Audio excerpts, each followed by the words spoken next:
అందరికీ నా హృదయపూర్వక వందనాలు తెలియజేసుకుంటున్నాను. వందనాలమ్మా. దేవుని వాక్యాన్ని ధ్యానిద్దాం ప్రియులారా. ఇర్మీయా గ్రంథాన్ని ధ్యానిస్తున్నాం. కొన్ని దినముల నుంచి మనము ఇర్మీయా గ్రంథంలో ఇప్పటి వరకు మనము 8 ప్రవచనాలను చూడటం జరిగింది. 9వ ప్రవచనముగా ఇప్పుడు యూదా రాజులకు ఇర్మీయా గారు ప్రవచనం చెప్పబోతున్నాడు. సో 21వ అధ్యాయము మొదటి 3 వచనాలను చదువుకొని నేటి వాక్య ధ్యానాన్ని ప్రారంభించుకుందాం. ఇర్మీయా గ్రంథము 21వ అధ్యాయము మొదటి 3 వచనాలను చదువుకొని నేటి వాక్య ధ్యానాన్ని ప్రారంభించుకుందాం. రాజైన సిద్కియా మల్కియా కుమారుడైన పషూరను యాజకుడగు మైసేయా కుమారుడైన జెఫన్యాను పిలిపించి, బబులోను రాజైన నెబుకద్నెజరు మన మీద యుద్ధం చేయుచున్నాడు. అతడు మన యుద్ధ నుండి వెళ్ళిపోవునట్లు యెహోవా తన అద్భుత కార్యములన్నిటినీ చూపి మనకు తోడయుండునో లేదో దయచేసి మా నిమిత్తము యెహోవా చేత నీవు విచారించమని చెప్పుటకు ఇర్మీయా యొద్దకు వారిని పంపగా, యెహోవా యొద్ద నుండి ఇర్మీయాకు ప్రత్యక్షమైన వాక్కు. సో ఇర్మీయా వారితో ఇట్లనెను, మీరు సిద్కియాతో ఈ మాట చెప్పుడి. చిన్న ప్రార్థన చేసుకుని ఈ వాక్యధారాన్ని కంటిన్యూ చేసుకుందాం. కృపా సత్య సంపూర్ణుడు అయిన మా ప్రియ పరలోకపు తండ్రి, పరిశుద్ధుడా, నీ పవిత్రమైన పాదాలు వందనాలు, వేలాది స్తుతులు, స్తోత్రములు తండ్రి. గడిచిన దినములన్నీ నాయన మీ కృపలో భద్రపరిచి మరొక నూతన దినాన్ని మాకు అనుగ్రహించారు. అందును బట్టి మీ కృతజ్ఞతలు, స్తుతులు చెల్లించుకొనిచున్నాం. మీరు ఇచ్చిన ఈ దినమందు మీ సన్నిధిలో మీ పాదాల చెంత మేమంతా ఇలాగ కూడుకొని పాటల ద్వారా మిమ్మల్ని స్తుతించాం. ఈ సమయం ముందు నాయన మీరు మా కొరకు దార్శించిన లేఖనములను మేము ధ్యానించుకొని పోచుండగా మీరు నాతో మాతో మాట్లాడమని ప్రార్థించి వేడుకొంచు. మాలో ఏ జ్ఞానము లేదు నాయన,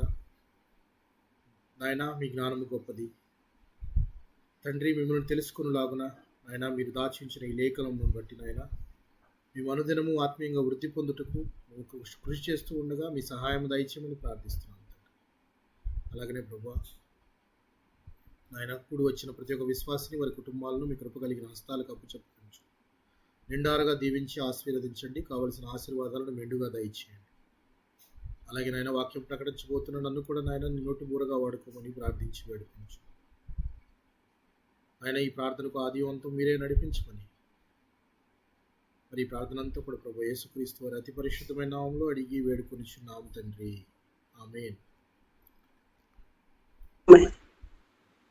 మంచిది ప్రియులారా, ఇర్మీయా గ్రంథము 21వ అధ్యాయంలో ఇక్కడ ఒక రాజుగారు కనబడుతూ ఉన్నారు. ఎవరండి ఈ రాజుగారు? ఇక్కడ ఒక రాజు కనబడుతూ ఉన్నాడు. రాజైన సిద్కియా మల్కియా కుమారుడైన పషూరను యాజకుడగు మైసేయా కుమారుడైన జెఫన్యాను పిలిపించి, రాజైన సిద్కియా అనే రాజు కనబడుతున్నాడు. ఆయన ఉద్దేశం ఏంటంటే, బబులోను రాజైన నెబుకద్నెజరు మన మీద యుద్ధం చేయబోచున్నాడు. అతడు మన యుద్ధ నుండి వెళ్ళిపోవునట్లు యెహోవా తన అద్భుత కార్యములన్నిటినీ చూపి మనకు తోడై ఉండునో లేదో దయచేసి మా నిమిత్తం యెహోవాను విచారించమని ఎవరి వద్దకు పంపిస్తూ ఉన్నాడు? వీళ్ళను ఇర్మీయా గారి దగ్గరికి పంపిస్తూ ఉన్నాడు. ఇర్మీయా గారి దగ్గరికి పంపించి, ఇలా బబులోను రాజు మన మీద దాడి చేస్తూ ఉన్నాడు, మరి ఆయనతో మనము యుద్ధం చేస్తే ఆయన మన వద్ద నుంచి ఓడిపోయి తిరిగి వెళ్ళేలాగా, లేక దేవుని ఉద్దేశం ఏమై ఉన్నదో, దేవుని చిత్తం ఏమై ఉన్నదో ఒకసారి మా తరపున విచారించమని ఇర్మీయా గారికి దగ్గరికి వీళ్ళని పంపిస్తూ ఉన్నాడు సిద్కియా గారు. అయితే ఇక్కడ మనము ఒక చిన్న ప్రశ్న వేసుకోవాలి. ఇప్పటి వరకు ఎన్ని ప్రవచనాలు అయ్యాయి అని మీకు చెప్పాను, జ్ఞాపకం ఉందా?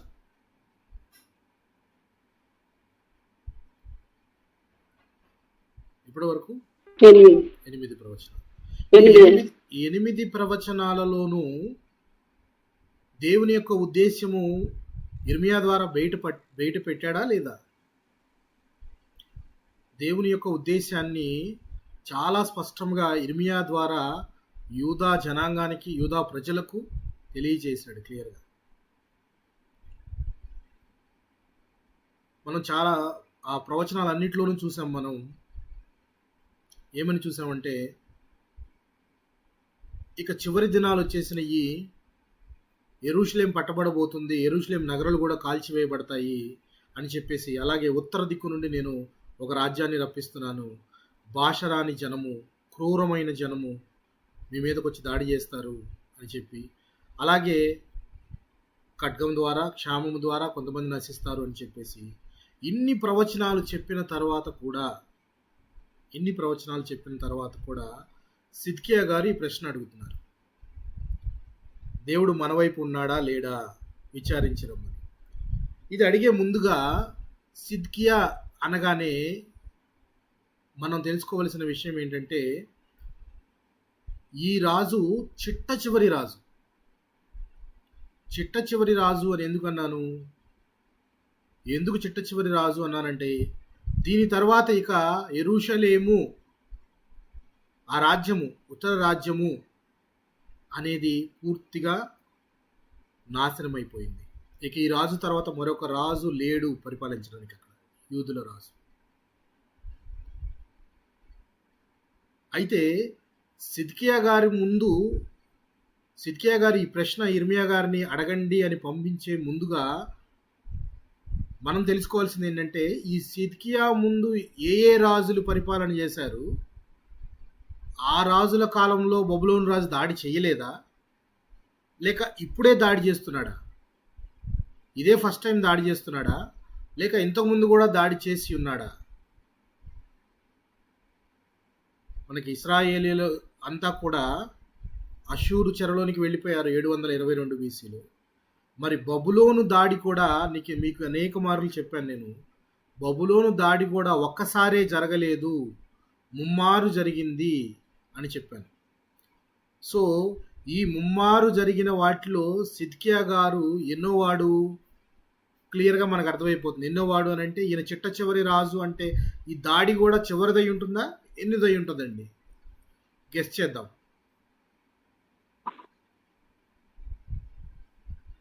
దాడి కూడా ఎన్నోదై ఉంటుంది? చిట్ట చివరిదై ఉంటుంది. సో అయితే దీనికి ముందు ఏ రాజులు పరిపాలించారు, ఆ రాజుల కాలంలో బబులోను రాజు దాడి చేశాడా లేదా అనే ప్రశ్న మనం తెలుసుకోవాల్సిన అవసరం ఉంది. ఎందుకంటే బైబిల్ అంతా కూడా మనకైనా కానీ, యూదులకు లేక ఇశ్రాయేలీయులకు అందరికీ కూడా ముందు జరిగిన సందర్భాలను బట్టి ఏమైనా నేర్చుకుంటారేమో అని పలుమార్లు దేవుడు ఆ అంశాలను మన ముందుకు తీసుకొస్తూ ఉంటాడు. మనకు బోధ కలుగు నిమిత్తము ఈ వాక్యాలన్నీ రాయబడ్డాయని చెప్పి మనం చదువుకుంటాం. బోధ కలగటం అంటే జరిగిన సంఘటనలను బట్టి ఎంతో కొంత మనం నేర్చుకుని దేవుని వైపుకు తిరుగుతామను, లేక చెడును విడిచి చీకటిని విడిచి వెలుగు వైపుకు నడుస్తామను, ఇవన్నీ పొందుపరచడం జరుగుతుంది. మరి సిద్కియా గారి విషయంలో కూడా అలా ఆలోచిస్తే మనము, ఈయన బబులోను రాజు వచ్చి దాడి చేస్తున్నాడు, మరి ఇర్మియా గారు నీ కనుక్కోండి, వెళ్ళి దేవుణ్ణి విచారించమనండి మన తరపున అని ప్రశ్నకు పంపిస్తున్నాడు. దానికి ముందుగా ఆ ఇర్మియా గారు ఏం సమాధానం చెప్పారనే దానికి ముందే మనం ఆలోచించాల్సింది ఏంటంటే, ఇది ఫస్ట్ టైమా, ఎన్నిసార్లు దాడి జరిగింది, ఇంతకుముందు ఏం జరిగింది, దేవుడు ఇప్పటి వరకు 8 ప్రవచనాల్లో చెప్పిన సారాంశం అంతా కూడా ఏమర్థమైంది వీళ్ళకి. అయితే ఇప్పుడు పంపించే ముందుగా మనం తెలుసుకోవాల్సింది ఏంటంటే, ఈయన ముందు ఎంతమంది రాజులు ఉన్నారు, ఈయన చివరి రాజు అన్నాం కదా, ఈయన ముందు ఎంతమంది రాజులు ఉన్నారు అని అంటే, దానికి ముందు మనం తెలుసుకోవాల్సింది రాజైన యోషియా. ఈయన మనకు తెలుసు, చరిత్రలో మంచి పేరు పొందిన రాజు, దేవుని దృష్టికి మంచి నడత నడిచి, అలాగే దేవతా విగ్రహాలను, అన్య దేవతల విగ్రహాలను పెట్టుకున్న వాటన్నిటినీ కూడా ఆయన నాశనం చేసి, దేవుని ధర్మశాస్త్ర ప్రకారం అనేక విషయాలను సంస్కరించిన గొప్ప రాజు అని చెప్పి పేరు పొందాడు. ఆయన ఎలా చనిపోయాడు జ్ఞాపకం ఉందా మీకు?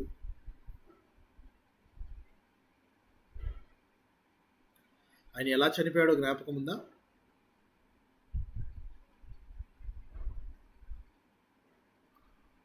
జ్ఞాపకం ఉందండి, లేదండి?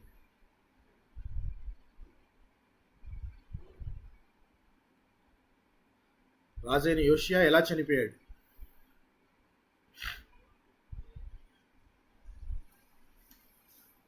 రాజైన యోషియా యుద్ధంలో చనిపోయాడు. రాజైన యోషియా రథం మీద దేవుడు వెళ్ళొద్దన్న చోటకు వెళ్ళి చనిపోయాడు. రాజైన యోషియా ఎలా చనిపోయాడంటే, ఇంతకుముందు మనం చెప్పుకున్నాం కూడా చాలాసార్లు, ఐగుప్తు రాజైన ఫరోనెకో అషూరు రాజుతో కలిసి బబులోను మీద దాడి చేయడానికి, అంటే అషూరు రాజుకు హెల్ప్ చేయడానికి ఈయన వెళుతూ ఉంటాడు. కొన్ని రాజ్యాలు సంధి కుదుర్చుకుంటాయి, నువ్వు నాతో కూడా వస్తే కలిసి మనం ఇంకొక రాజ్యం మీద దండయాత్ర చేద్దాము అని చెప్పి సంధి కుదుర్చుకుంటాయి. అలాగా అషూరు అనే రాజ్యము ఐగుప్తును సహాయం కోరితే ఐగుప్తు రాజైన ఫరోనెకో బయలుదేరి వెళుతూ ఉన్నాడు. ఈయన బయలుదేరి వెళ్ళాలి అని అంటే యూదా రాజ్యము అంటే యెరూషలేం మీద గుండానే వెళ్ళాలి.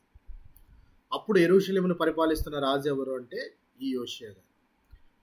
యోషియా అనుకుంటాడు, ఈ ఐగుప్తు రాజు నా మీదకి దండయాత్ర చేసి వస్తున్నాడేమో అని చెప్పేసి ఈయన యుద్ధానికి వెళతాడు. ఈయన యుద్ధానికి వెళితే ఐగుప్తు రాజు తన తప్పు లేకుండా క్లియర్గా చెప్తాడు, నేను నీ మీదకి రావటం లేదు, నీతో నాకు ఏమీ పని లేదు, నేను ఇలా వెళుతున్నానని చెప్పినా వినకుండా యోషియా ఆయనతో యుద్ధం చేయటం, ఆ యుద్ధంలో చనిపోవటము జరుగుతుంది.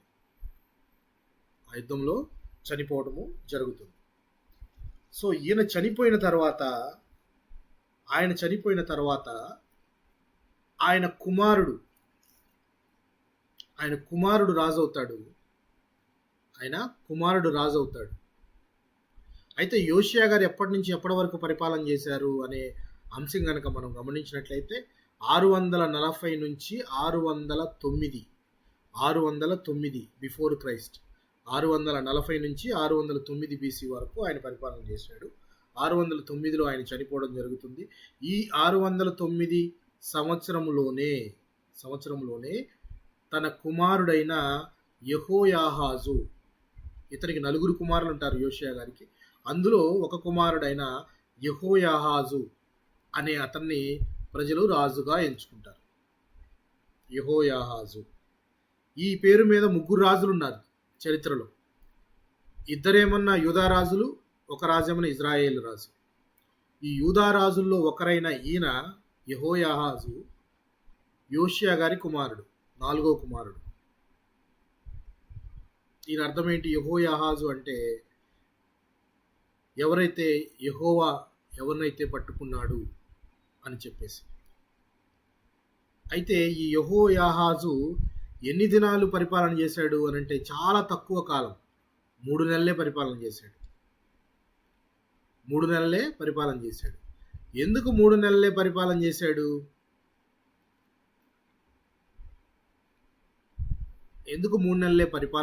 అని అంటే యోషియా గారు చనిపోయిన తర్వాత ప్రజలంతా రాజుగా ఈయన ఎంచుకుంటారు, యెహోయాహాజుని. అయితే ఇందాక మనం అనుకున్నాము, ఐగుప్తు రాజైన ఫరోనెకో వచ్చి ఇక్కడ యుద్ధం చేసి యోషియా చనిపోయిన తర్వాత ఆయన వెళ్ళిపోతాడు. ఎక్కడికి? అషూరుతో కలిసి యుద్ధం చేయడానికి. ఆ యుద్ధం ముగిసిపోతుంది. 3 months తర్వాత ఆయన మరలా తిరిగి వస్తాడు. మరలా అదే దారిలో వెళ్ళాలి కదా, ఏ దారిలో గుండా వెళ్ళాడో అదే దారిలో గుండా రావాలి.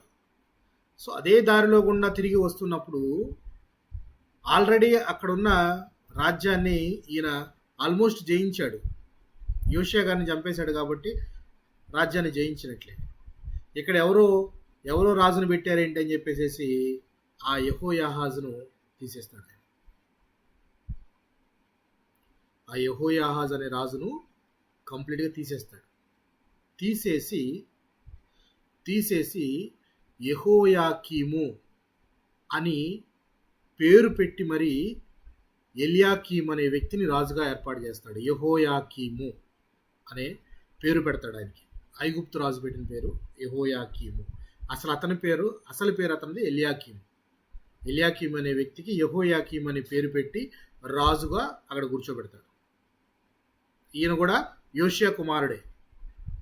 అయితే ఈ యెహోయాహాజును ఈయన తీసివేయడమే కాకుండా ఎక్కడికి తీసుకెళ్ళిపోతాడంటే ఐగుప్తుకు తీసుకెళ్ళిపోతాడు. తీసుకెళ్ళిపోతే ఐగుప్తులోనే ఆయన మరణించేస్తాడు. ఈ మాటను ఒకసారి మనము చూద్దాం. 2వ రాజుల గ్రంథం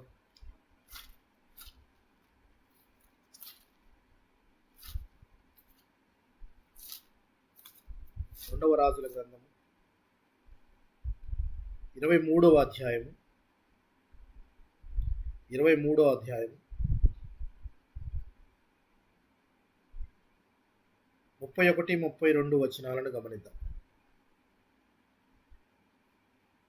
23వ అధ్యాయం. యెహోయాహాజు ఏలన ఆరంభించినప్పుడు 23 వాడై యెరూషలేములో 3 మాసములు ఏలెను. అతని తల్లి లిబ్నా ఊరివాడైన ఇర్మియా కుమార్తెయగు హమూటలు. ఇతడు తన పితరులు చేసినదంతటి ప్రకారంగా యెహోవా దృష్టికి చెడు నడత నడిచెను. ఇతడు యెరూషలేములో ఏలుబడి చేయకుండా ఫరోనికో హమాతు దేశమందున రిబ్లా పట్టణమందు అతనిని బంధకములలో ఉంచి దేశం మీద 10 మనుగుల వెండిని 2 మనుగుల బంగారమును పన్నుగా నిర్ణయించి యోషియా కుమారుడైన ఎల్యాకీమును అతని తండ్రి అయిన యోషియాకు మారుగా రాజుగా నియమించి అతనికి యెహోయాకీమును మారు పేరు పెట్టి యెహోయాహాజు ఐగుప్తు దేశంనకు కొనిపోగా అతడు అచ్చట మృతి నొందెను. ఇక్కడ యోషియా గారు చాలా గొప్ప రాజు, మంచి రాజు, దేవుని దృష్టికి మంచి నడత నడిచిన రాజు. అయితే పొరపాటున అర్థం చేసుకుని ఐగుప్తు రాజు అయిన ఫరోనికో చేతిలో చనిపోయాడు. ఆయన చంపేసిన తర్వాత యుద్ధానికి వెళ్ళిపోయిన ఫరోనెకో మరలా తిరిగి వస్తూ ఇక్కడ ఉన్న యెహోయాహాజును బంధించి ఐగుప్తుకు తీసుకొని వెళ్ళిపోతాడు. వెళ్ళిపోతూ ఈయన తనకు అనుకూలమైన ఒక రాజును పెడతాడు. తనకు అనుకూలమైన అంటే యోషియా గారి కుమారుల్లోనే ఒక కుమారుడు ఎలియాకీము. అతనికి యెహోయాకీము అనే పేరు పెట్టి అతన్ని రాజుగా ఏర్పాటు చేస్తాడు. ఇప్పుడు అతను ఏర్పాటు చేసుకున్న రాజు కాబట్టి సో అతను చెప్పినట్టు వింటాడా? అతను చెప్పినట్టే కదా వినాలి. సో ఐగుప్తు రాజు వీళ్ళ మీద హెవీ ట్యాక్సెస్ వేస్తాడు, పన్నులు బాగా వేస్తాడు. ఇంత పన్ను కట్టాలి, అంత పన్ను కట్టాలి అని అంటే జనరల్గా రాజు కట్టను అని అంటే యుద్ధమే జరుగుతుంది. కానీ ఇక్కడ ఐగుప్తు రాజు పెట్టుకున్న రాజు కాబట్టి ఈయన పన్ను వేస్తే ఈయన ఎవరి మీద వేయాలి? పన్ను ప్రజల మీదే వేయాలి. సో ప్రజల మీద విపరీతంగా పన్నులు కలెక్ట్ చేసేవాడు ఈ యెహోయాకీము అనే రాజు. ఇతను కూడా యోషియా కుమారుడే. అయితే ఇతను పరిపాలించిన కాలము 609 నుంచి 597 వరకు 11 సంవత్సరాలు ఆల్మోస్ట్ ఈయన పరిపాలన చేశాడు యెహోయాకీము అనే వ్యక్తి. ఎవరి చేత అపాయింట్ చేయబడ్డాడు? ఈయన ఐగుప్తు రాజు అయిన ఫరోనెకో. అందుకని ఫరోనెకోకి ఇతను పన్ను కడుతూ ఉన్నాడు. విపరీతమైన పన్నులు కట్టడానికి ప్రజల మీద భారం మోపి ప్లస్ దేవుని దృష్టిలో చెడు నడత నడిచిన రాజుగానే ఉన్నాడు. చూడండి, తండ్రి ఎంత గొప్పవాడో కుమారులు మాత్రము, తండ్రి చాలా భక్తుడు, కుమారులు దుర్మార్గులుగా కనబడుతున్నారు. తండ్రి ధర్మశాస్త్రం ప్రకారము జీవించడానికి ఎంతో తపన పడ్డాడు. ధర్మశాస్త్ర గ్రంథం ఆయనకి దొరికితే మనం ఇలా జీవించాలా, అరేరే ఎన్ని తప్పులు చేస్తూ మనం ఇలా జీవిస్తున్నామని బాధపడిన వ్యక్తిగా గొప్ప రాజుగా కనబడుతున్నాడు. ఎన్నో సంస్కరణలు చేశాడు. దేవుని మందిరంలో కానీ అలా వాళ్ళ జీవితాల్లో కానీ వాళ్ళు పాటించవలసిన నియమాల్లో కానీ ఎన్నో మార్పులు చేసి చక్కని రాజు అని, ఇతని వంటి వాడు మరొక రాజు లేడు అని ఒక మంచి సాక్ష్యం పొందిన రాజుగా కనబడుతున్నాడు. కానీ కుమారులు మాత్రము ఏమాత్రము తండ్రి యొక్క మంచి లక్షణాలను అలవరుచుకొని వారుగా కనబడుతున్నారు. చూడండి, యెహోయాహాజు అలాంటి వాడు, అలాగే యెహోయాకీము కూడా అలాంటి వాడు. బహుగా చెడు నడత నడిచిన వ్యక్తి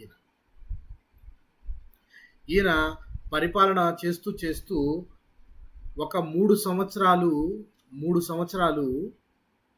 తర్వాత అంటే 609 నుంచి 597 609 అంటే 609లో 3 సంవత్సరాలు తీసేస్తే ఎంత అండి?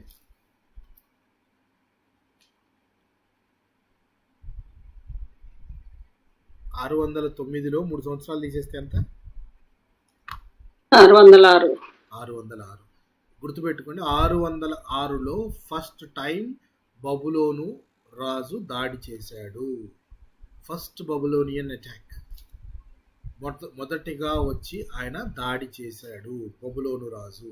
ఇక్కడ బబులోను రాజు డైరెక్ట్గా రాలేదు. బబులోను వారు అంటే ఆయన తరపున వారందరూ కూడా సేనాధిపతులని మిగిలిన వారందరూ కూడా వచ్చి దాడి చేసి యెహోయాకీమును కూడా బబులోనికి తీసుకుని వెళ్ళారు. బబులోనికి తీసుకుని వెళ్ళారండి.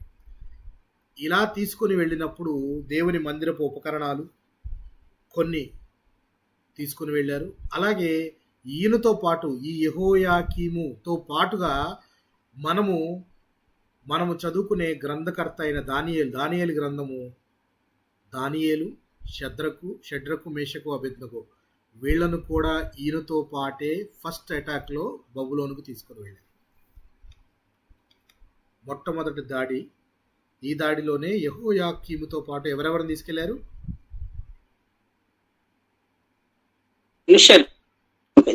దానియేలు, అతని స్నేహితులు. ఎస్, ఇది మనము దానియేలు గ్రంథం 1వ అధ్యాయంలోనూ కూడా చూద్దాం ఒక మాట. దానియేలు గ్రంథము 1వ అధ్యాయము 1-2 వచనాల్లో ఉంటుంది. దానియేలు గ్రంథం 1వ అధ్యాయం 1-2 వచనాలు చూద్దాం. యూదారాజుకు యెహోయాకీము ఏలుబడిలో 3వ సంవత్సరమున బబులోను రాజు నెబుకద్నెజరు యెరూషలేము మీదకు వచ్చి దాన్ని ముట్టడి వేయగా, ప్రభు యూదారాజుకు యెహోయాకీమును దేవుని మందిరంలోని శేషించిన ఉపకరణములను ఆ రాజు చేతికి అప్పగించెను గనుక ఆ వస్తువులను షీనారు దేశంలోని తన దేవతాలయమునకు తీసుకొని పోయి తన దేవతాలయపు బొక్కసములో ఉంచెను. యెహోయాకీము కాలంలోనే మొట్టమొదటి అటాక్ జరిగింది. ఫస్ట్ అటాక్, బబులోను రాజు అటాక్ చేసి దాడి చేసి ఉపకరణాలను, అలాగే యెహోయాకీమును, తర్వాత షడ్రకు, మేషకు, అబేద్నెగో వీళ్ళందరినీ కూడా ఫస్ట్ అటాక్లోనే వీళ్ళందరినీ తీసుకెళ్లటం జరుగుతుంది.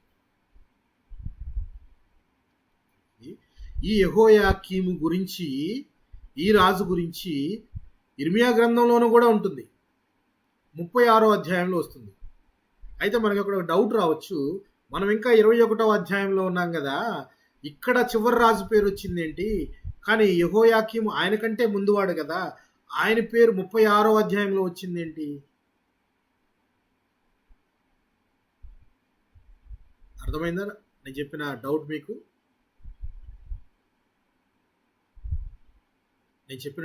అర్థమైందా?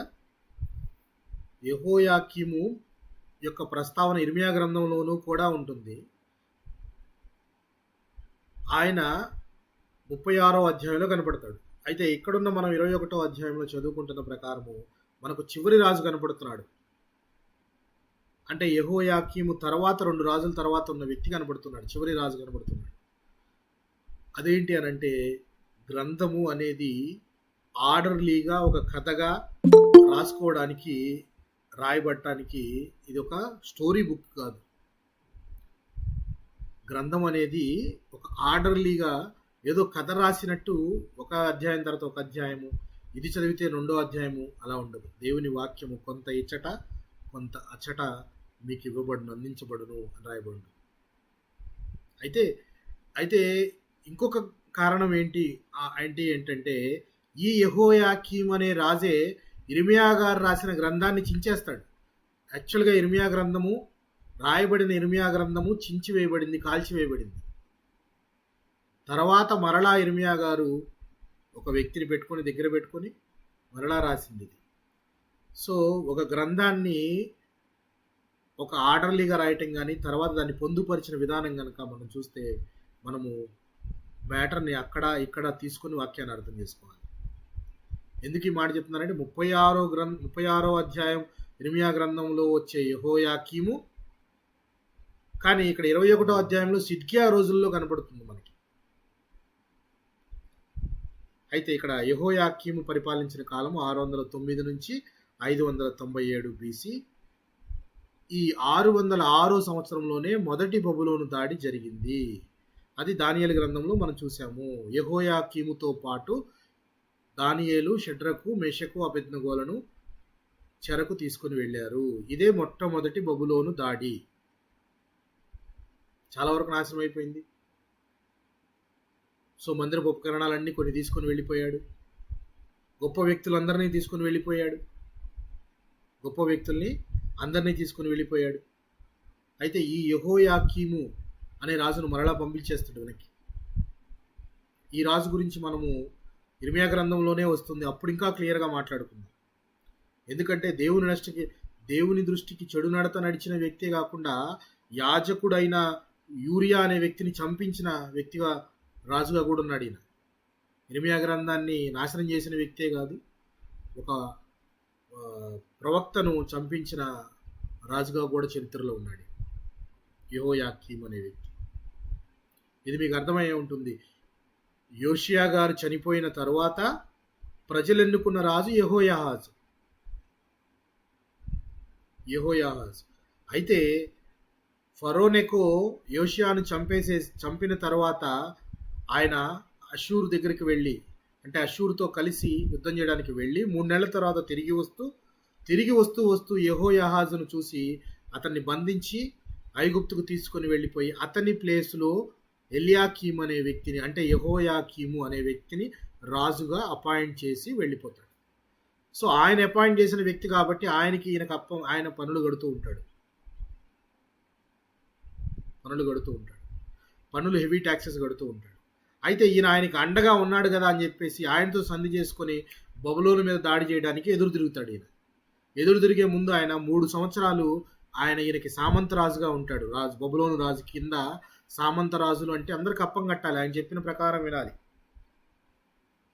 ఆ మాటను మనం 24వ అధ్యాయంలో చూడొచ్చు. 2వ రాజుల గ్రంథము 24వ అధ్యాయంలో కనుక చూసినట్లయితే, యెహోయాకీము దినములలో బబులోను రాజైన నెబుకద్నెజరు యెరూషలేము మీదకి వచ్చెను. యెహోయాకీము అతనికి దాసుడై 3 ఏండ్లు సేవ చేసిన తరువాత అతని మీద తిరుగుబాటు చేయగా యెహోవా అతని మీదకి తన సేవకులైన ప్రవక్తల ద్వారా ఇర్మియా గారు సెలవిచ్చిన ప్రకారము అందరూ బబులోను మీదకి అందరూ వచ్చేసారు యెరూషలేము మీదకి దాడి చేయడానికి. సో మొట్టమొదటి దాడి అనేది బబులోనుతో పాటు అక్కడ జరిగినది ఏంటి తెలుసా? బబులోను రాజు మాత్రమే కాదు, మిగిలిన అనేక దేశాలు వచ్చి చుట్టుముట్టినాయి. ఏవేంటో చూద్దాం, చూడండి. యెహోవా అతని మీద తన సేవకులైన ప్రవక్తల ద్వారా తాను సెలవిచ్చిన మాట చొప్పున యూదా దేశమును నాశనం చేయుటకై దాని మీదకి కల్దీయుల సైన్యమును, సిరియన్ల సైన్యమును, మోయాబీయుల సైన్యమును, అమోనీయుల సైన్యమును రప్పించెను. ఇట్లా అన్నిటి వైపు నుంచి బంధించేశాడు యెరూషలేము. ఇది యెహోయాహాజు తర్వాత యెహోయాకీము అనే రాజు కాలంలో మొదటి దాడి జరిగింది. తర్వాత 597 బీసీ వచ్చేటప్పటికి యెహోయాకీము కుమారుడైన యెహోయాకీను రాజుగా అవుతాడు. యెహోయాకీను అనే వ్యక్తి రాజుగా అవుతాడు. ఇతని తర్వాత యెహోయాకీను అనే వ్యక్తి రాజు అయ్యి ఈయనని ఎంతకాలం పరిపాలిస్తాడు అని అంటే ఈయన కూడా 3 నెలలే పరిపాలిస్తాడు. ఇందాక యెహోయాహాజు కూడా 3 నెలలే పరిపాలించాడు. ఐగుప్తు రాజు అతన్ని తీసుకొని వెళ్ళిపోయాడు. ఇప్పుడు యెహోయాకీను అనే వ్యక్తి 597లో పరిపాలనకు వచ్చి 3 నెలలే ఆయన పరిపాలిస్తాడు. 3 నెలలే పరిపాలించి బబులోను రాజు మీద మరలా తిరుగుబాటు చేస్తాడు. తిరుగుబాటు చేసేటప్పటికి ఇప్పుడు డైరెక్ట్గా బబులోను రాజు అయిన నెబుకద్నెజరే డైరెక్ట్గా వస్తాడు. సెకండ్ టైం దాడిలో నెబుకద్నెజరే డైరెక్ట్గా వస్తాడు. ఫస్ట్ టైం రాడు. ఫస్ట్ టైము మిగిలిన వారంతా సైన్యం వస్తారు. సెకండ్ టైం 597 బీసీలో యెహోయాకీను అనే వ్యక్తి రాజుగా ఉన్నాడు. ఈయన యెహోయాకీము కుమారుడు రాజుగా ఉంటే ఇప్పుడు బబులోను రాజు డైరెక్ట్గా వచ్చేస్తున్నాడు. డైరెక్ట్గా వచ్చి దాడి చేసి ఇప్పుడు ఆల్మోస్ట్ యెరూషలేములో ఉన్న నోబుల్ ఫ్యామిలీస్ అన్నవాళ్ళు అందరినీ తీసుకెళ్ళిపోతాడు. ఈ యెహోయాకీనును అలాగే వాళ్ళ తల్లిని వాళ్ళ భార్యను అందరినీ కూడా బబులోను తీసుకుని వెళ్ళిపోతాడు 2వ దాడిలో. వీళ్లతో పాటు తీసుకెళ్లిన వ్యక్తి, చెప్పుకోదగ్గ వ్యక్తి, మనము తెలుసుకోవాల్సిన వ్యక్తి ఎవరయ్యా అంటే యెహెజ్కేలు గారు. 2వ దాడిలో యెహెజ్కేలు గారిని తీసుకుని వెళుతున్నాడు. మొట్టమొదటి దాడిలో ఎవరు వెళ్ళారు చెప్పారు? ఎవరిని తీసుకుని వెళ్ళారని చెప్పాను? యెహోయాకీమును, షద్రకు, మెషకు, అబేద్నెగోలు. Very good. మొదట్లో యెహోయాకీము రాజుతో పాటు దానియేలు అతని 3 స్నేహితులు ఫస్ట్ దాడిలో వెళ్ళారు. 2వ దాడిలో యెహోయాకీను అనే రాజుతో పాటు అతని భార్య, అతని తల్లి, అలాగే యెహెజ్కేలు గారిని కూడా తీసుకెళ్ళినట్టు మనం చదువుకోవచ్చు. ఇతని పేరు యెహోయాకీను, యాక్చువల్గా ఇతని పేరు యొకన్యా, కొన్యా అని కూడా పిలుస్తారు. ఇతను, ఈ రాజును యొకన్యా అని పిలుస్తారు. అయితే ఈయన రెండవసారి దాడి జరిగినప్పుడు ఇక యెరూషలేం అనేది ఆల్మోస్ట్ ఖాళీ అయిపోతుంది. ఇక అందులో ఎవ్వరు ఉండరు, కేవలము భేదా బిక్కి ఇక వాళ్ళ ఒంట్లో శక్తి లేని వాళ్ళందరినీ వదిలేసి వెళ్ళిపోతాడు బబులోను రాజు. ఇక వీళ్ళని తీసుకెళ్ళినా కూడా వ్యర్థమే, అలాంటి వాళ్ళని వదిలేసి ఉన్నతమైన కుటుంబాల్లో ఉన్న వాళ్ళందరినీ, రాజును, రాజుగారి తల్లిని, వాళ్ళందరినీ కూడా తీసుకొని వెళ్ళిపోయేటప్పుడు ఆయన అక్కడ ఒక రాజును పెట్టాలి కదా. మిగిలిన భేదా బిక్కి వీళ్ళందరూ ఎంతో కొంతమంది ఉన్నారు, మరి అతను ఒక రాజును పెట్టాలి కదా, అతను ఒక రాజును పెట్టాలి. సో దానికి ముందుగా ఏమేమి దాడి జరిగింది, ఎలా నాశనం అయిందో మనము చూద్దాం. 2వ రాజుల గ్రంథము 24వ అధ్యాయంలో గమనించవచ్చు. 24వ అధ్యాయంలో 11, 12, 13 వచనాలను గమనిద్దాం. 11, 12, 13 వచనాలను గమనిద్దాం. వారు పట్టణమునకు ముట్టడి వేయుచుండగా బబులోను రాజైన నెబుకద్నెజరు తానే దాని మీదకి వచ్చెను. అప్పుడు యూదా రాజైన యెహోయాకీను, అతని తల్లియగు, అతని సేవకులను, అతని క్రింద అధిపతులను, అతని పరివారమును బయలువెళ్లి బబులోను రాజు నద్దకు రాగా, బబులోను రాజు ఏలుబడిలో 8వ సంవత్సరమున అతని పట్టుకొనెను. మరియు అతడు యెహోవా మందిరపు ధననిధిలోనున్న పదార్థములను, రాజు ఖజానాలోనున్న సొమ్మును పట్టుకొని ఇజ్రాయేలు రాజైన సొలొమోను యెహోవా ఆలయమునకు చేయించిన బంగారపు ఉపకరణములన్నిటినీ యెహోవా సెలవిచ్చిన మాట చొప్పున తొనకలుగా చేయించి ఎత్తుకొని పోయాను. అదిగా అంతేనండి. అర్థమైంది కదా. ఇదే మనం చెప్పుకున్నాం. మందిరపు ఉపకరణాలన్నీ సొలొమోను చేయించినవన్నీ కూడా తునకలు చేయించి మొత్తం ఆయన తీసుకుని వెళ్ళిపోయాడు. అదియుగాక అతడు దేశపు జనుల్లో అతి బీదలైన వారు తప్ప మరి ఎవరునూ లేకుండా యెరూషలేము పట్టణమంతటిలోనున్న అధిపతులను, పరాక్రమశాలులను 10,000 మందిని, వీరుగాక కంసాలి వారిని, కమ్మరి వారిని చెర తీసుకుని పోయాను. కంసాలి వారు, కమ్మరి వారు పనిచేసే వాళ్ళని కూడా వదలలేదు. వాళ్ళందరినీ కూడా తీసుకెళ్ళిపోయి 10,000 మంది పరాక్రమవంతులను కూడా తీసుకెళ్ళిపోయి, అట్లాగే యెహోయాకీను, అతని భార్య, అతని తల్లి, వీళ్ళందరినీ కూడా అక్కడికి తీసుకొని వెళ్ళిపోయాడు.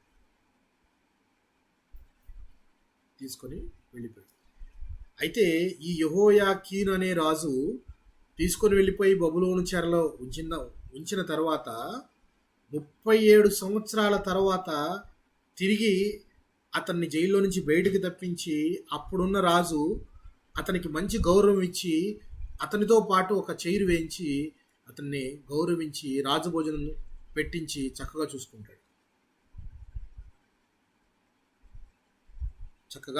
చూసుకుంటాడు. అది మనకి 2వ దినవృత్తాంతాల గ్రంథంలో చూడొచ్చు. 36వ అధ్యాయంలో చూద్దాం. 2వ దినవృత్తాంతాల గ్రంథం 36వ అధ్యాయం 36వ అధ్యాయము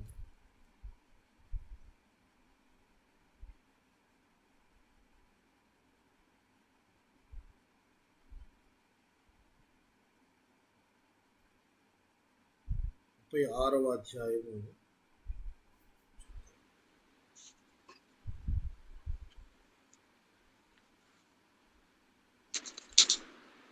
యెహోయాకీము ఏలన ఆరంభించినప్పుడు 25 ఏళ్ళ వాడే. అక్కడనేనండి. యెహోయాకీము ఏలన ఆరంభించినప్పుడు 8 ఏళ్ళ వాడై యెరూషలేములో 3 నెలలు 10 దినములు ఏలెను. అతడు యెహోవా దృష్టికి చెడు నడత నడిచెను. 7 ఏడాది నాటికి రాజైన నెబుకద్నెజరు దూతలను పంపి యెహోయాకీనును బబులోనుకు రప్పించి అతని సహోదరుడైన సిద్కియాను యూదా మీదను యెరూషలేం మీదను రాజుగా నియమించెను.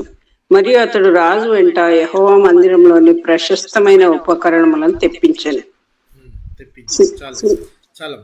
సో ఇక్కడ ఇది 2వ దాడి అనుకున్నాం. రెండవ దాడి 597లో యెహోయాకీనును బబులోనుకు తీసుకుని వెళ్ళటము, ఉపకరణాలన్నీ తీసుకుని వెళ్ళటము, పరాక్రమవంతుల్ని తీసుకుని వెళ్ళటము అంతా అయిపోయింది. ఇక మిగిలింది ఎవరయ్యా అంటే బేదాబిక్కి.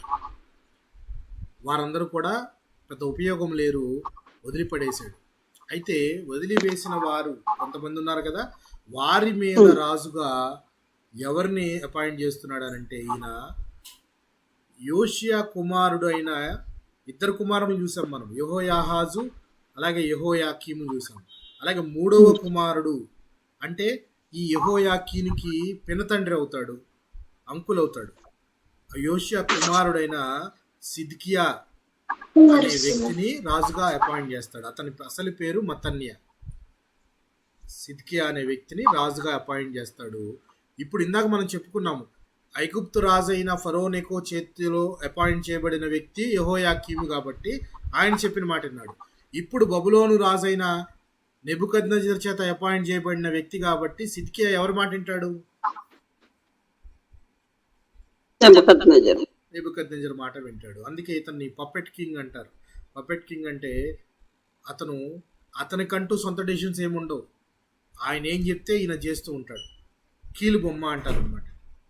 ఇతను బబులోను రాజు చేతులు కీలు బొమ్మ సిద్కియా.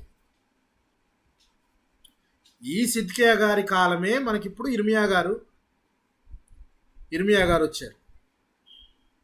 ఇర్మియా గారి దగ్గర మన ఇర్మియా గ్రంథంలో 21వ అధ్యాయంలో మాట్లాడుకుంటున్న సిద్కియా ఎవరయ్యా అంటే ఈయన కూడా 11 సంవత్సరాలు పరిపాలించాడు. ఈయన కాలం 597 నుంచి 586 BC. ఈయన 597 నుంచి 586 BC. ఇప్పటి వరకు మనం 2 దాడులు చెప్పుకున్నాం, 606, 597.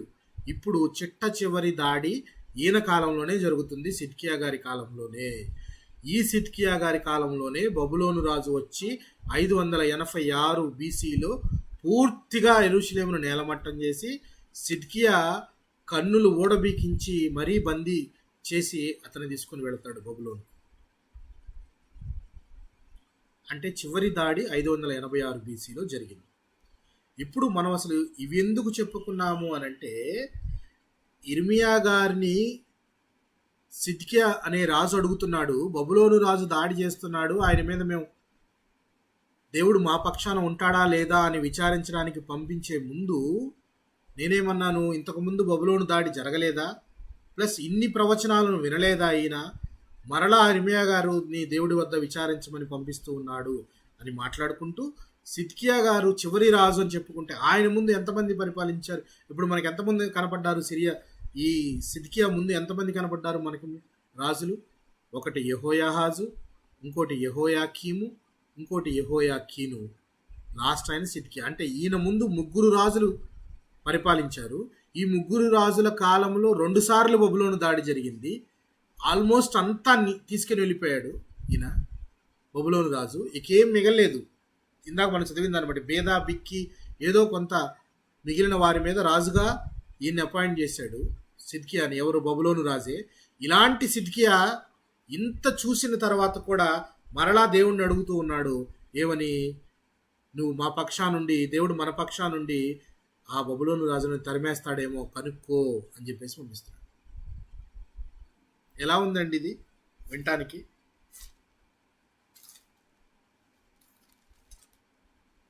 ఎలా ఉంది ఈ మాట వినడానికి మనకి?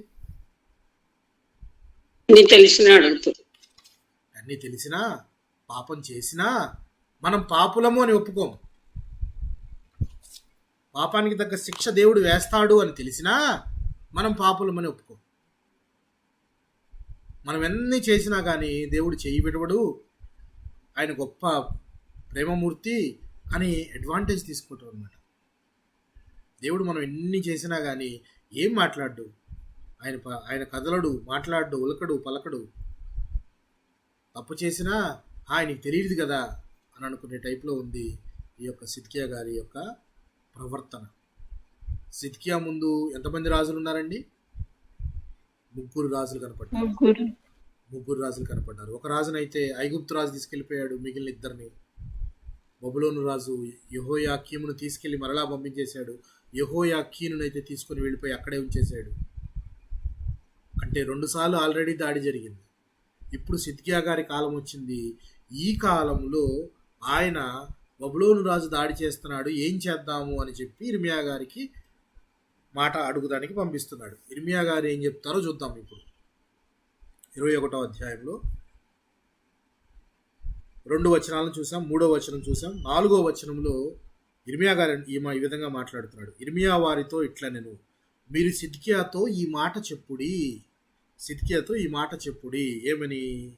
ఇశ్రాయేలు దేవుడైన యెహోవా ఇలాగు సెలవిచ్చుచున్నాడు, బబులోను రాజు మీదను మిమ్మును ముట్టడి వేయు కల్దీయుల మీదను మీరు ఉపయోగించుచున్న యుద్ధాయుధములను ప్రాకారముల బయట నుండి తీసుకుని ఈ పట్టణము లోపలికి వాటిని పోగు చేయించెదను. కోపమును రౌద్రమును అత్యుగ్రతయు కలిగిన వాడనై బాహుబలంతో చాచిన చేతితోనూ నేనే మీతో యుద్ధము చేసేదను. ఎవరెవరితో యుద్ధం చేస్తారని చెప్తున్నాడు ఇర్మియా గారు?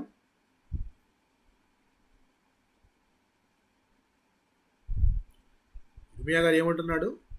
మీరు బబులోను రాజు వచ్చి మీ మీదకి దాడి చేస్తున్నాడు, ఆయనతో యుద్ధం చేయడానికి యుద్ధాయుధాలన్నీ రెడీ చేసుకుంటున్నారు కదా, ఆ యుద్ధాయుధాలు అవన్నీ కూడా తీసుకొచ్చి పట్టణం లోపల పెట్టండి. బబులోను రాజు కాదు యుద్ధం చేసేది, డైరెక్ట్గా దేవుడే మీకు ఆపోజిట్గా యుద్ధం చేయబోతున్నాడు.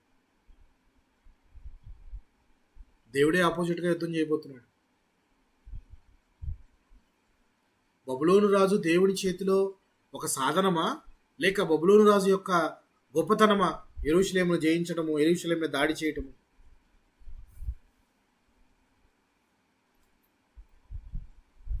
యెరూషలేము మీద దాడి చేయటము బబులోను రాజు యొక్క గొప్పతనమా? అది దేవుడు తనకి ఇవ్వటం వల్ల జరిగినదా? దేవుడు తనకి ఇవ్వటం ఆయన ఒక సాధనము. మాటను మనం యెషయా గ్రంథంలో చూడండి. యెషయా గ్రంథంలో 10వ అధ్యాయంలో మనం గమనించవచ్చు.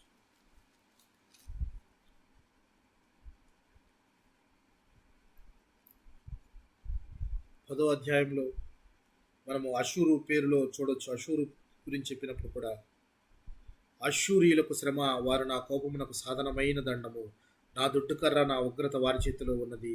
భక్తిహీనులకు జనముల మీదకి నేను వారిని పంపెదను. దోపుడు సొమ్ము దోచుకున్నటకును, కొల్లపెట్టుటకును, వీధులు తొక్కించుటకును నా ఉగ్రతకు పాత్రులకు జనులు గూర్చి వారికి ఆజ్ఞాపించదను. ఇది అషూరీయుల గురించి దేవుడు చెప్తున్నాడు. అషూరీయులు ఇశ్రాయేలీయులు 10 గోత్రాల వారిని తీసుకుని వెళ్ళారు కదా. సో వారిని జయించడానికి కూడా కారణం దేవుడే. దేవుడు వారి పక్షా నుండి వీరితో యుద్ధం చేస్తే ఎవరైనా గెలవగలరా? గెలవలేరు. చూడండి, 13వ అధ్యాయంలో బబులోను గురించి ఉంటుంది. 13వ అధ్యాయంలో 5వ వచనాన్ని గమనిద్దాం. 5, 6 వచనాలు గమనిద్దాం. సర్వలోకమును పాడు చేయుటకై ఆయన దూరదేశము నుండి, ఆకాశ దిగంతముల నుండి యెహోవాయును ఆయన క్రోధము తీర్చు ఆయుధములను వచ్చుచున్నాడు. యెహోవా దినము వచ్చుచున్నది, ఘోషించుడి, అది ప్రళయము వలె సర్వశక్తుడకు దేవుని యొద్ద నుండి వచ్చును. అందుచేత బాహువులన్నీ దుర్బలమగును, ప్రతివాని గుండె కరిగిపోవును, జనులు విభ్రాంతి నొందుదురు, వేదనలు దుఃఖములు వారికి కలుగును, ప్రసవ వేదన పడుదాని వలె వారు వేదన పడుదురు, ఒకరినొకరు తేరి చూతురు, వారి ముఖములు జ్వాలల వలె ఎర్రబారును. యెహోవా దినము వచ్చుచున్నది. ఈ దినము గురించే ఇర్మియా గారు చెప్తున్నారు. ఈ దినము గురించే యెహోవా గారు చెప్తున్నారు. ఏమని? యెహోవా దినము రాబోతున్నది. యుద్ధం చేస్తున్నది బబులోను రాజు కాదు, యుద్ధం చేస్తున్నది మీకు ఎదురుగా యెహోవాయే. దేవుడే మీకు ఎదురుగా యుద్ధం చేస్తున్నాడు. బబులోను రాజుకైనా మీరు తాళగలుగుతారేమో కానీ దేవుని ఎదురు యుద్ధం చేయడానికి తాళగలరా మీరు? దేవుడే యుద్ధం చేస్తే మనము భరించగలమా?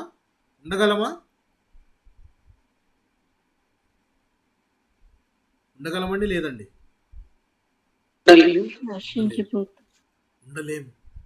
సో దేవుని ఉగ్రతకు పాత్రులు కాకుండటమే చాలా గొప్ప ధన్యత. ఆయన ఉగ్రతకు పాత్రులు అవుతూ ఉన్నారు యూదావారు.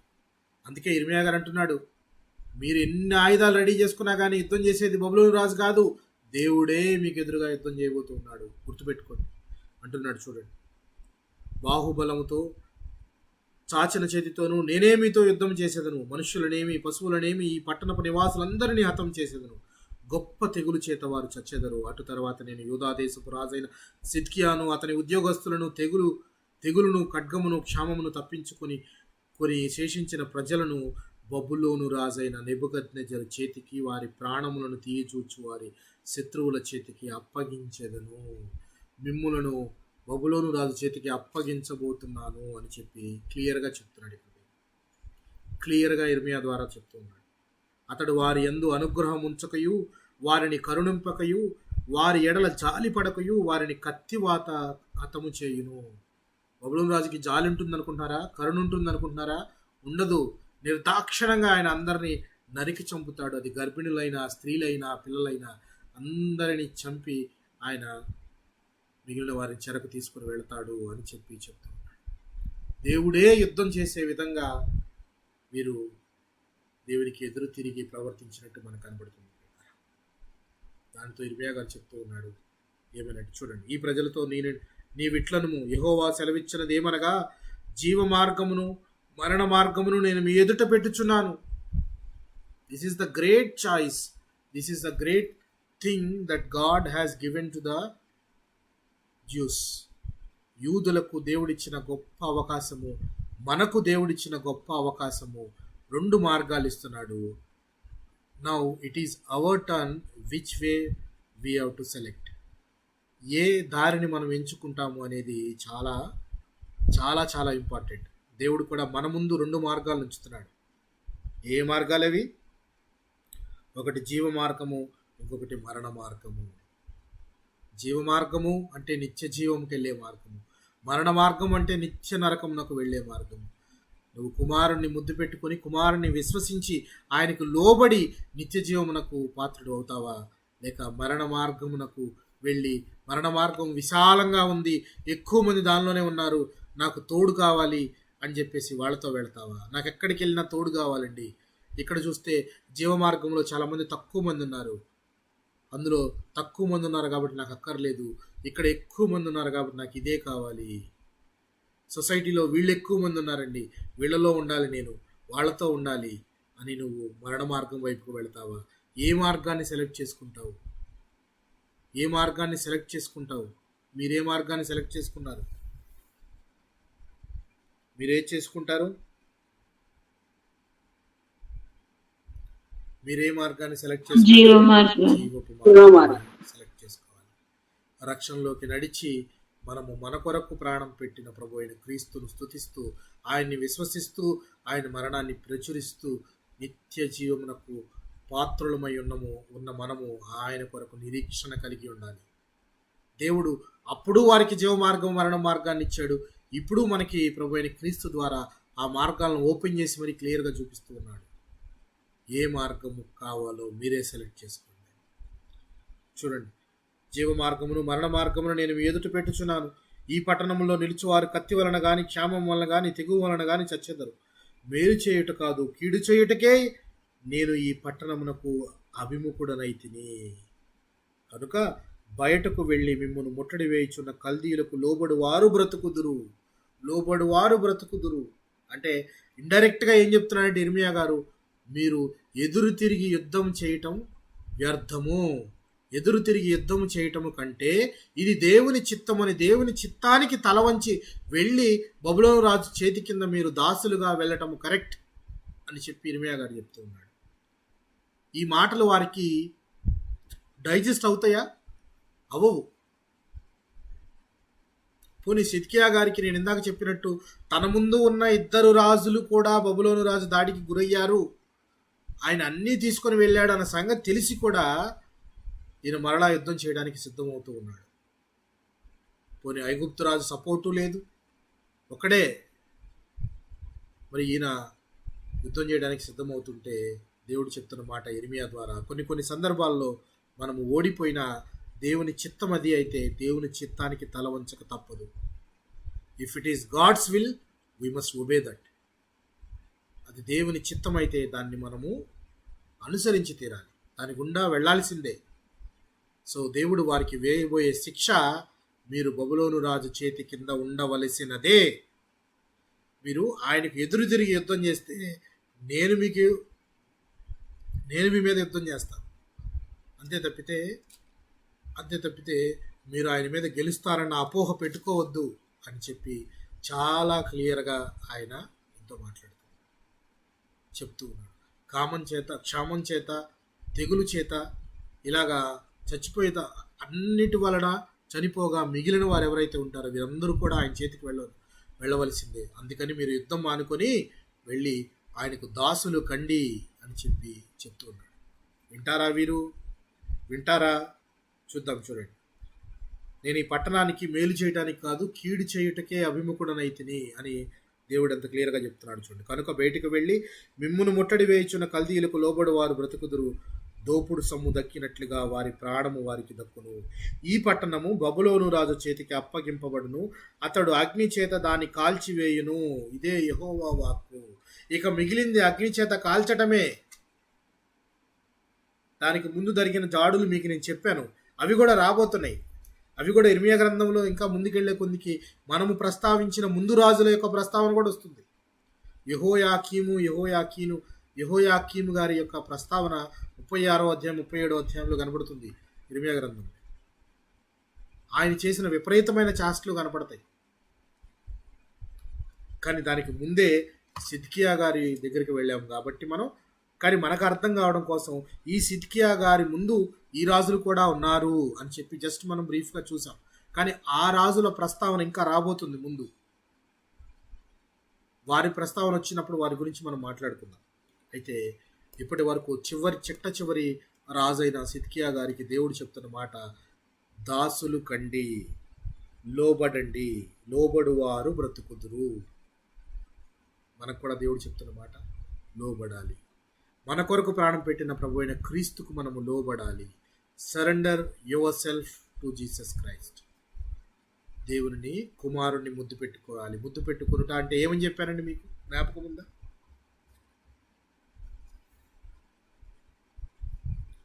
కుమారుణ్ణి ముద్దు పెట్టుకునుట అంటే ఏం చెప్పాను మీకు? జ్ఞాపకం ఉందా? ఆయన అధికారానికి ఒప్పుకొనుట, ఆయన అధికారానికి లోబడి ఉండుట. అప్పట్లో రాజులను చేతి మీద ముద్దు పెట్టుకునేవాళ్ళు. అంటే మీ కింద మేము దాసులము అని చెప్పేసి. అయితే గొప్పతనం ఏంటంటే ప్రభు అయిన క్రీస్తు మనల్ని దాసులుగా చూడలేదు. ఎలా అవకాశం ఇచ్చాడు మనకి? దాసులుగా ఎంచుతున్నాడు ఆయన మనల్ని, లేక కుమారులుగాను స్వతంత్రులుగాను తండ్రి యొద్ద మనను ఎంతో గొప్పగా చూపిస్తున్నాడా, లేకపోతే ఆయన దాసులుగా చూపిస్తున్నాడా? మనల్ని